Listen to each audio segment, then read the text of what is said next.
प्राचीन काल की बात है, जब हिमालय के कैलाश पर्वत पर भगवान शिव और माता पार्वती निवास करते थे। कैलाश पर्वत की शांत, दिव्य और आध्यात्मिक आभा के बीच शिव और पार्वती का जीवन सरल और शांतिपूर्ण था। परंतु माता पार्वती के मन में एक इच्छा उठी। उन्हें अपना एक पुत्र चाहिए था जो उनका स्नेह और प्रेम प्राप्त कर सके और जो उनके साथ हर समय रहे। एक दिन जब भगवान शिव ध्यान में लीन थे, माता पार्वती ने अपनी शक्तियों का प्रयोग कर मिट्टी से एक बालक की आकृति बनाई। उस आकृति को बनाते समय पार्वती का हृदय स्नेह और ममता से भरा हुआ था। उन्होंने अपनी दिव्य शक्तियों से उस बालक में जीवन डाला। उस बालक का नाम गणेश रखा गया। गणेश अत्यंत सुंदर और चंचल थे और माता पार्वती उन्हें अपनी संतान के रूप में अत्यधिक स्नेह करती थी। धीरे धीरे गणेश माता पार्वती के प्रिय और अनमोल पुत्र बन गए। माता की आज्ञा और गणेश का कर्तव्य।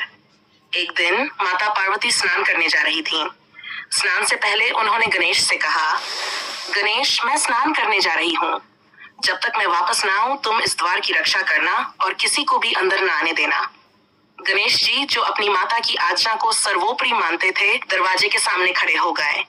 उनका दृढ़ निश्चय था कि वे किसी को भी अंदर नहीं जाने देंगे, चाहे वह कोई भी हो। गणेश जी का चेहरा उत्साह और कर्तव्य निष्ठा से चमक रहा था, क्योंकि यह उनके जीवन का सबसे महत्वपूर्ण कार्य था। इसी बीच भगवान शिव अपने ध्यान से लौट रहे थे। जब वे कैलाश पहुंचे तो उन्होंने देखा कि उनके घर का द्वार बंद है और उनके सामने एक छोटा बालक खड़ा है। यह दृश्य उनके लिए अजीब था, क्योंकि उन्होंने पहले कभी गणेश को नहीं देखा था। भगवान शिव ने हंसते हुए कहा, बालक हटो, मैं भीतर जाना चाहता हूँ। गणेश जी ने गंभीरता से उत्तर दिया, मैं आपको अंदर जाने नहीं दे सकता। मेरी माता ने मुझे आदेश दिया है कि जब तक वे स्नान कर रही हैं, मैं किसी को भी अंदर न जाने दूं। शिव यह सुनकर चौंक गए। उन्होंने सोचा कि यह बालक कौन है जो उन्हें त्रिलोक के स्वामी भगवान शिव को रोक रहा है। उन्होंने कहा, बालक, क्या तुम जानते हो कि मैं कौन हूँ? मैं स्वयं भगवान शिव हूँ और यह मेरा घर है। मुझे भीतर जाने दो।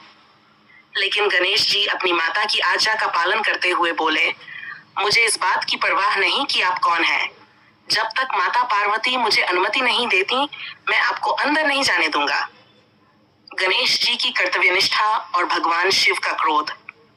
भगवान शिव ने गणेश की इस कर्तव्यनिष्ठा को पहले तो मजाक समझा, लेकिन जब गणेश जी बार बार उन्हें रोकते रहे तो शिव का क्रोध बढ़ने लगा।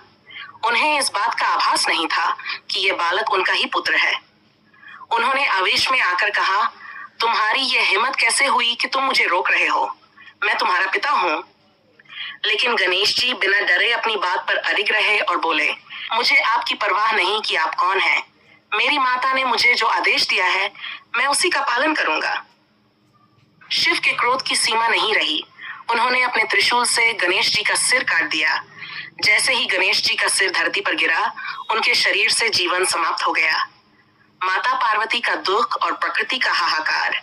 इस घटना के तुरंत बाद माता पार्वती स्नान से बाहर आईं और अपने प्रिय पुत्र गणेश को मृत देखकर उनका हृदय दुख से भर गया।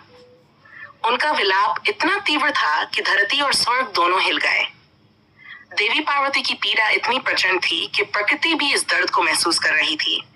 पेड़ मुरझाने लगे, फूल अपनी सुगंध खोने लगे और पूरा संसार शोक में डूब गया। माता पार्वती ने भगवान शिव की ओर देखकर कहा, तुमने मेरे पुत्र की हत्या कर दी है।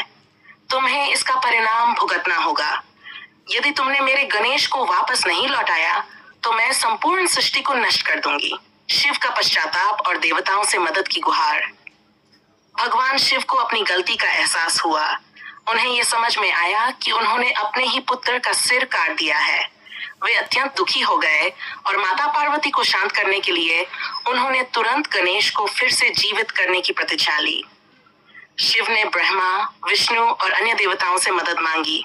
भगवान विष्णु ने सलाह दी, आप गणेश के शरीर पर किसी प्राणी का सिर लगाकर उन्हें पुनः जीवित कर सकते हैं। तब भगवान शिव ने पृथ्वी पर जाकर सबसे पहले मिले जीव के सिर को लाने का निश्चय किया।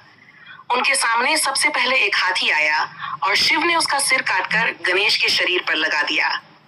गणेश का पुनर्जन्म और माता पार्वती की शांति।